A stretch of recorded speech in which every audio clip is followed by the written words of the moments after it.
2 avril 2026. Sud Kivu, République démocratique du Congo.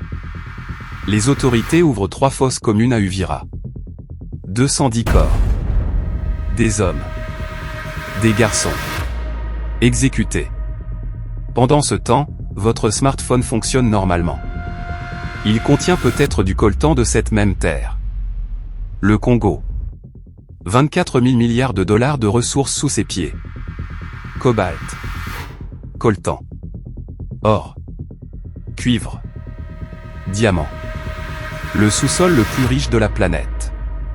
70% de sa population vit avec moins de 2 dollars par jour. C'est la contradiction la plus violente du monde moderne.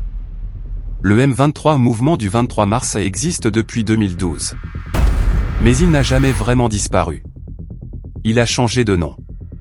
Attendu. Et est revenu plus fort. En décembre 2025, le M23 prend Uvira. Les témoins racontent des rafles. Des hommes alignés. Des tirs. Des corps qu'on enterre vite. Human Rights Watch publie son rapport le 2 avril 2026. 61 fosses communes identifiées dans la ville et ses environs. Le M23 est accusé. Les forces rwandaises aussi. Le Rwanda nie. Toujours. Mais les chiffres parlent. En 2024, le Rwanda a exporté 150 tonnes de coltan. Problème, le Rwanda ne produit presque pas de coltan. Ce coltan vient du Congo. Pillé par le M23. Blanchi au Rwanda. Vendu en Europe, en Chine, aux États-Unis. La mine de Rubaya, contrôlée par le M23, rapporte 300 000 dollars par mois. Elle représente 15% de la production mondiale de coltan.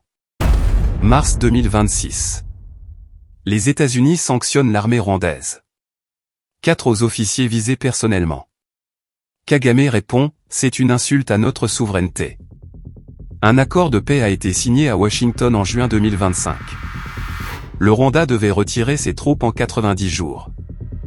Le M23 devait cesser ses opérations. Détail crucial, le M23 n'était pas signataire de cet accord. On a négocié la paix sans ceux qui font la guerre. Au 7 avril 2026, l'accord est exécuté à 27%. Les fosses continuent d'être découvertes. La MONUSCO, la force de l'ONU, est au Congo depuis 1999. 25 ans. Des milliards de dollars. Le M23 contrôle aujourd'hui plus de territoire qu'en 2012.